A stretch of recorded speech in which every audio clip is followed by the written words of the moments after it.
welcome to Joy in Our Town. I'm your host, Monique Pridgeon. Today's issue is civic affairs. Our topic is health care and pension.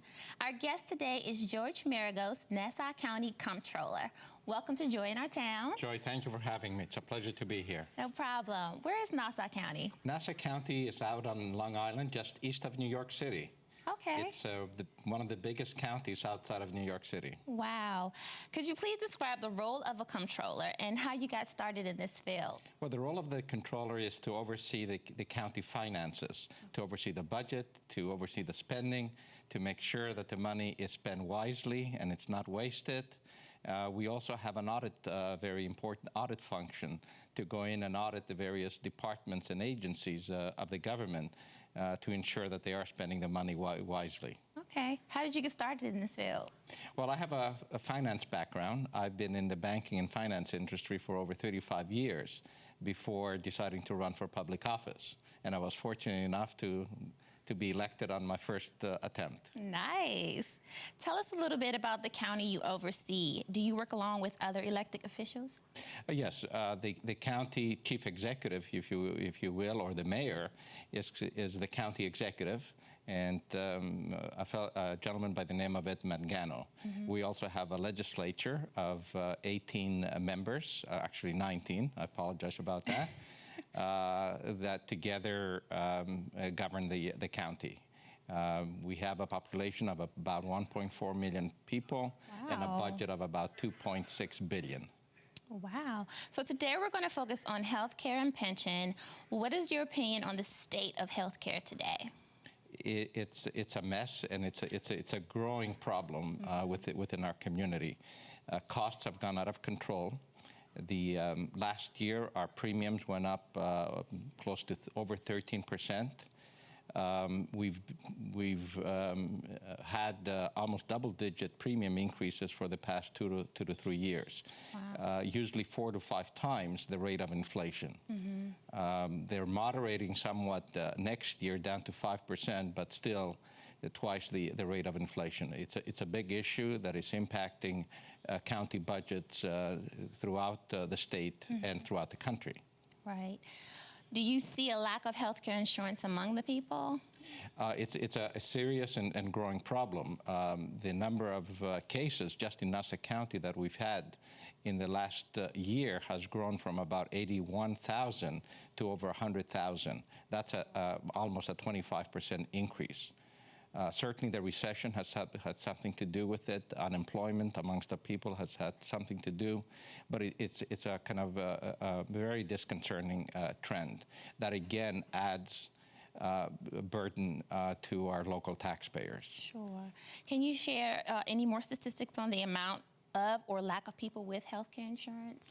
Well, on a national basis, there's over 50 million Americans now that are projected not to have health insurance.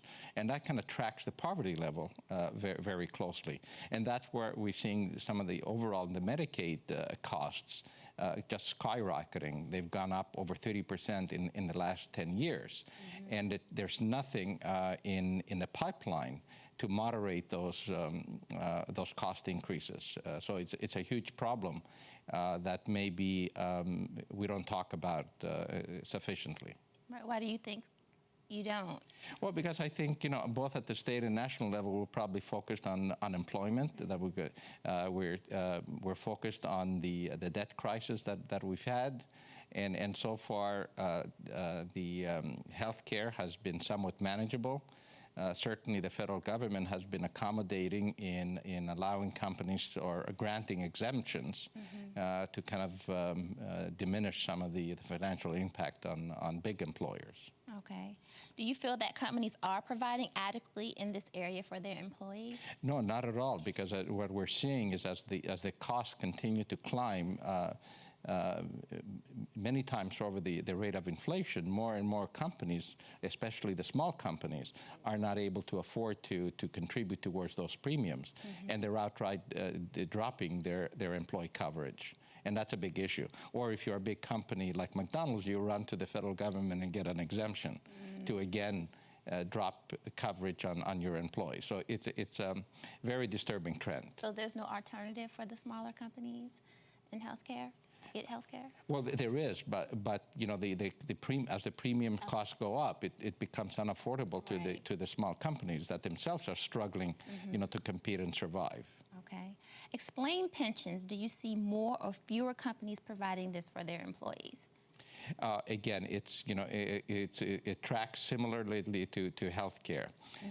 Yes, because the costs are accelerating to provide a certain level of assured pension benefit. So we're seeing a lot of companies moving away, small and large companies moving away from defined benefit to defined contribution or 401k type plans, where both the employer and the employee contributes according to their ability, and then they equally take the risk upon retirement. Okay. How are you going about mandating that companies have fair health care and pension plans?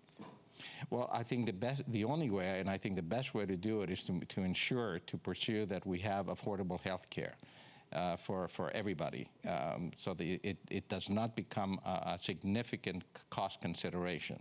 And we're seeing our health care costs continue to consume a disproportionate and rapidly growing share of our GDP.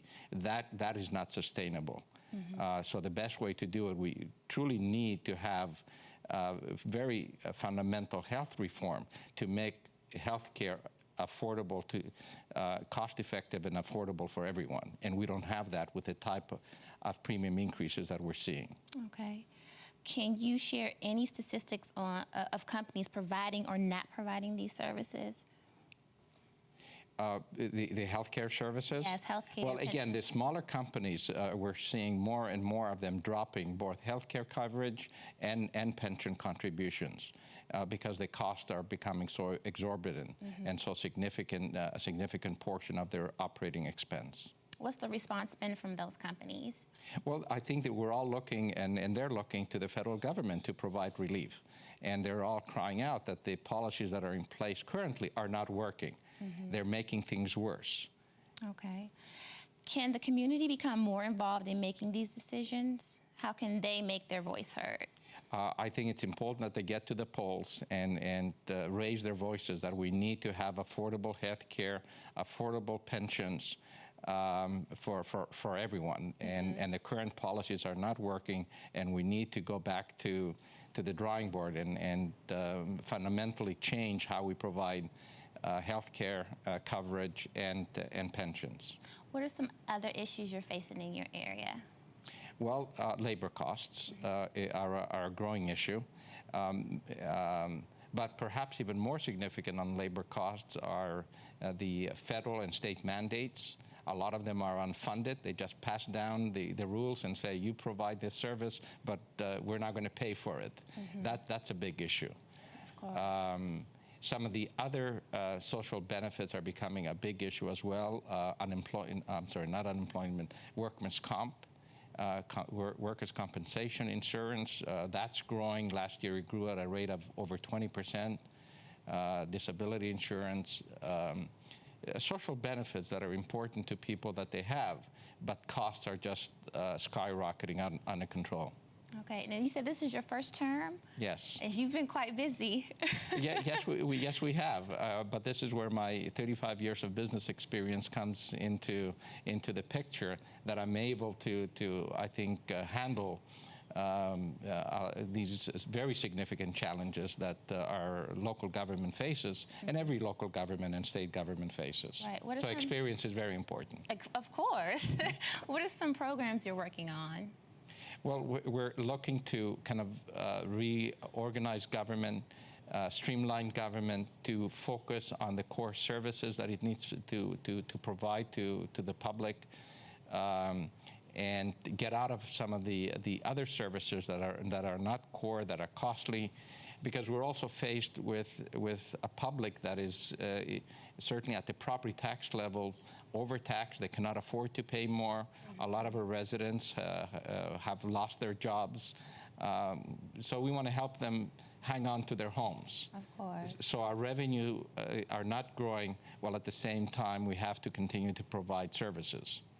Do you have any success stories from those programs? Well, yes, actually, a huge success. In the 3 years or 2.5 years that I've been in office, we've been in power, we have managed to balance the budgets, and we have not raised property taxes. Wonderful. For 3 consecutive years now.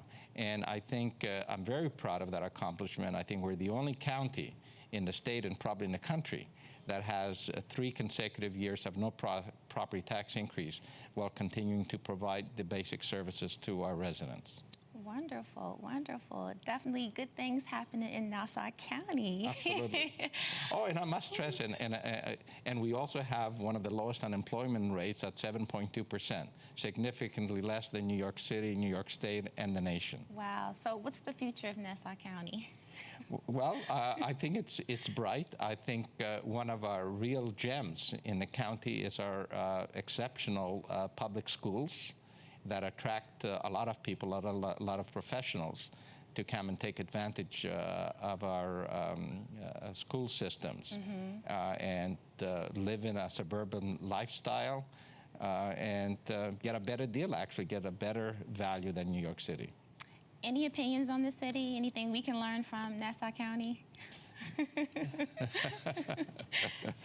I don't want to give advice to other people. I think they should come maybe and look at what we've done and see if there's something they can learn from and take back and apply to their local government.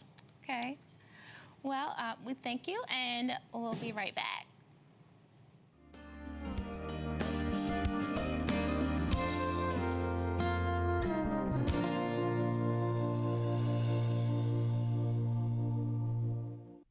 Have you heard? Scam artists are trying to trick seniors into giving them their Medicare number. I heard that. This happened to my friend. A man came to her door wanting to sign her up for the new Medicare program. Well, when she got her Medicare summary notice, it was full of charges for services she hadn't received. So I did something about it. I joined the Senior Medicare Patrol, where I teach others to protect their Medicare numbers, review statements to spot false charges, and report suspected fraud.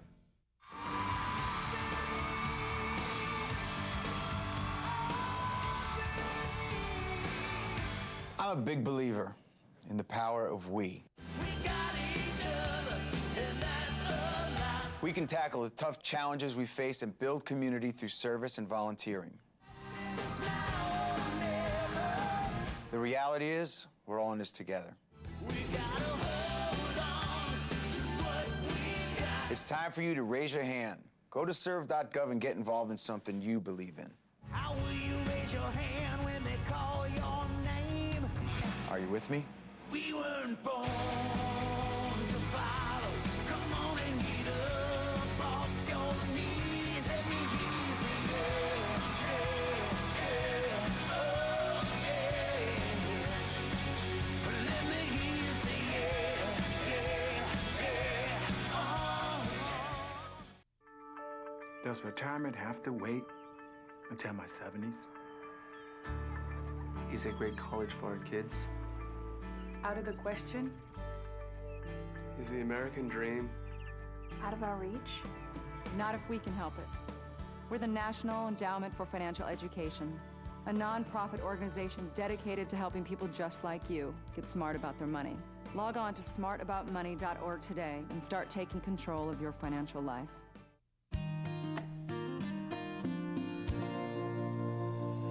Welcome back. We're going to continue our conversation with George Maragos, Nassau County Comptroller. We're still talking about civic affairs, but our topic is switching over to unemployment and economy. What direction do you see the economy taking today? Unfortunately, I'm not optimistic.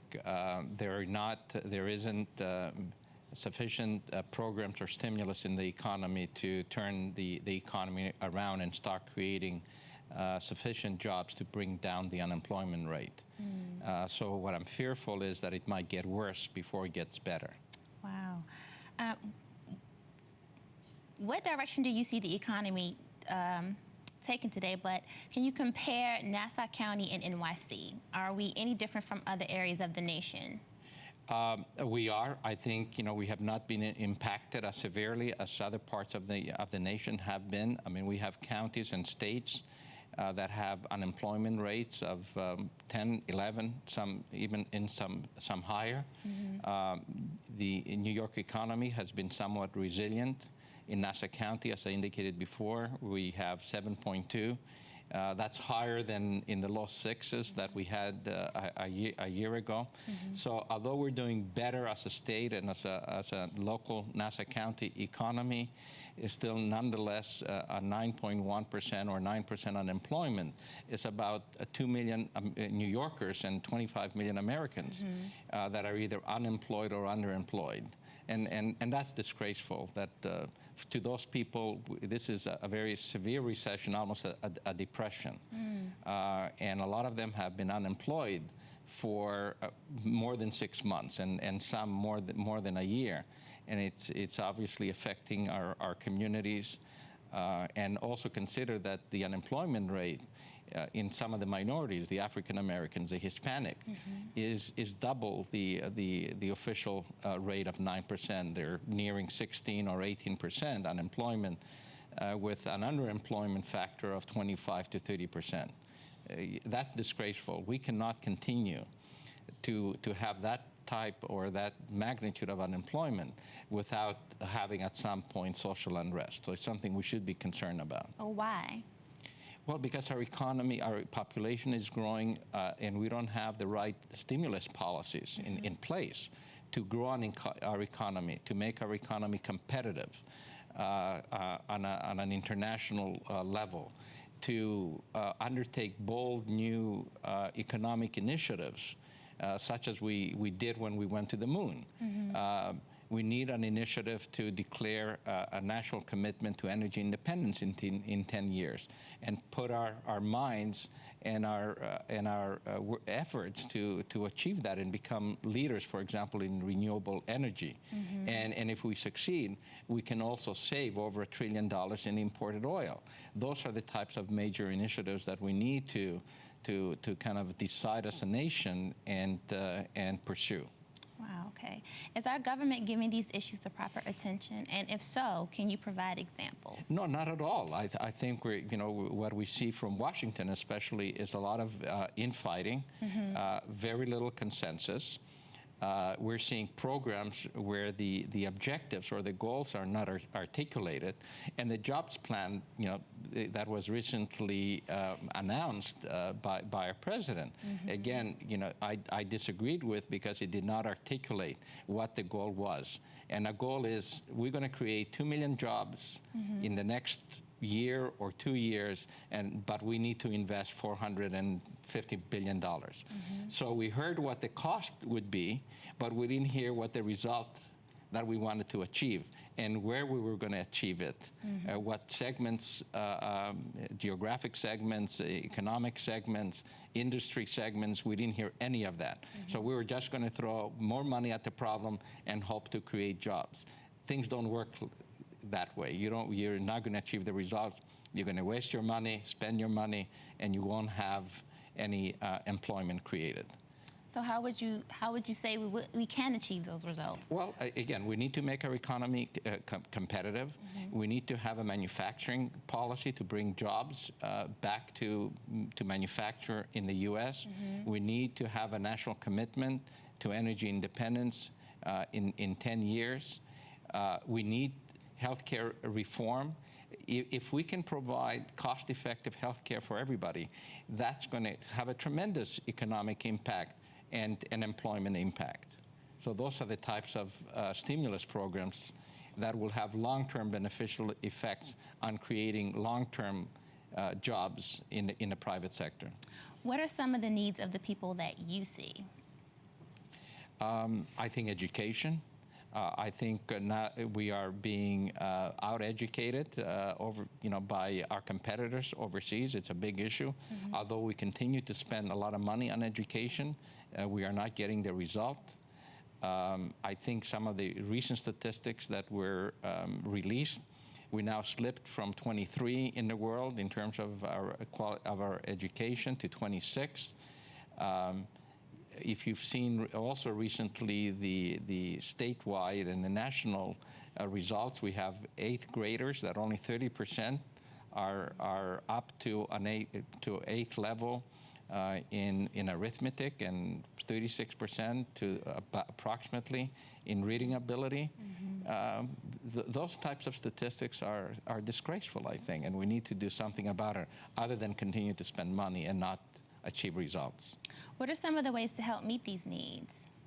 Well, I think we need to focus. I think, in the case of education, for example, we need a problem when I talk to teachers that they bring up is the lack of discipline in the classroom. You cannot have a learning environment if you don't have this discipline. The curriculum is usually very regimented, as opposed to giving more flexibility to the local educators, to the principals, to the teachers, to develop a policy, a curriculum policy that will work for that community, as well as teaching the fundamentals. What resources are available to people who are affected by the recession? Well, we have unemployment insurance. Unfortunately, there's various social agencies that provide them with assistance. But it's very difficult for them to make ends meet, as you know, just being on unemployment insurance or being on food stamps. It's very difficult, and people are losing their dignity as well as a result. Does anyone qualify for that help, or? I mean, do you just have to be unemployed, or? Well, it's an income test usually. So if you make less than a certain amount, then you would qualify for different levels of support. Okay. How is the unemployment rate affecting the economy and vice versa? Immensely. For example, if we have an unemployment rate of 9%, those people are not spending. They're not out spending money because they don't have money to spend. If they had jobs and would be out there spending, presumably our economy would grow by 5 to 10%. So there's almost a one-to-one correlation between the unemployment and economic growth. Can you give us any statistics for NYC and Long Island? Well, we have an unemployment rate of 9% now. Long Island is about 7.2%, so we're doing a little better. But 9%, as I indicated, that's about 1 million people in New York State that are unemployed for an extended period of time. So it is, very disconcerting, and I called it disgraceful because that's how I feel about it. Any statistics on the amount of unemployment funds being paid? No, I don't have that number with me. Okay, is that information that's public, or? It would be public. I just didn't look that up. I'm sorry. That's okay. Can you provide any tips for those people watching that are actively searching for work? Decide what it is that you can do best. What is it that you enjoy doing? What skills you have?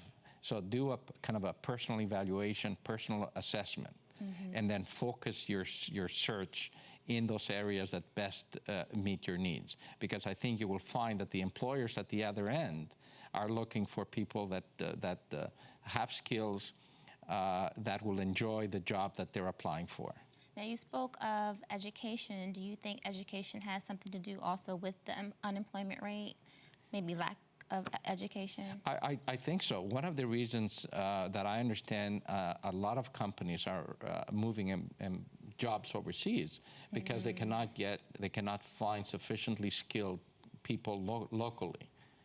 So they will go where they can get the best talent at the least cost.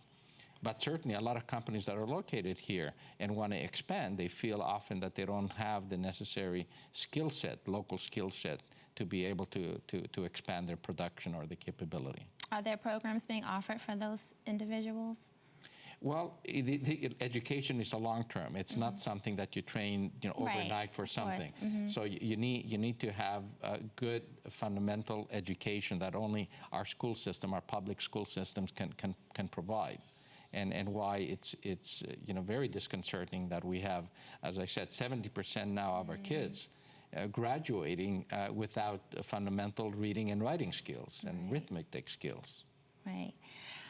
Our elected offices are very important and are chosen by the people. How important is it for the community to vote?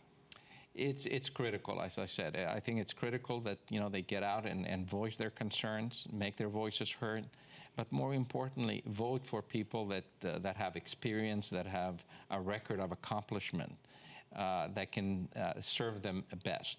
Because I'm new to politics, and that's what I found, that in most cases, we have career politicians. They're mostly attorneys, and attorneys, what they know best is to fight with one another rather than compromise for the common good.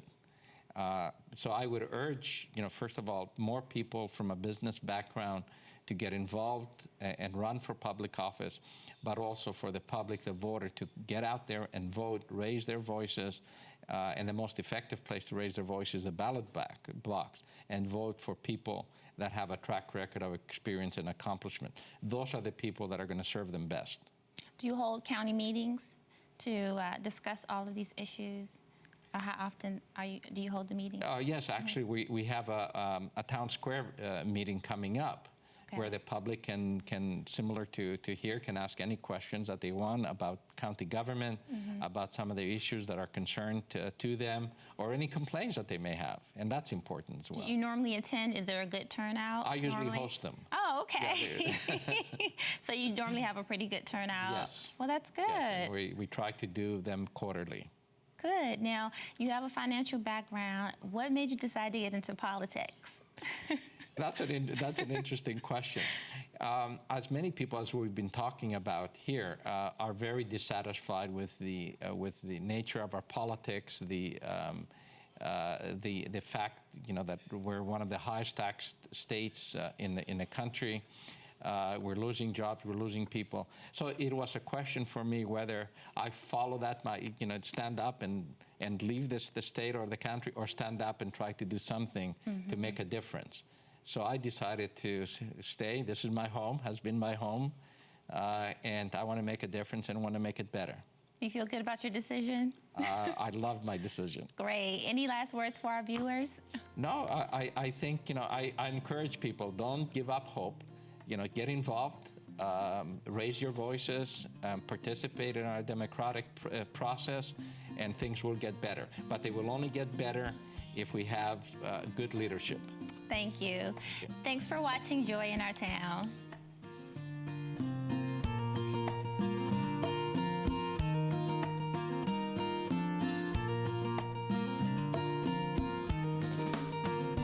This program has been sponsored by the Trinity Broadcasting Network and is made possible by your telethon dollars. Your continual support can keep Joy in Our Town coming to your home every week. Write to Joy in Our Town, Post Office Box A, Santa Ana, California, 92711.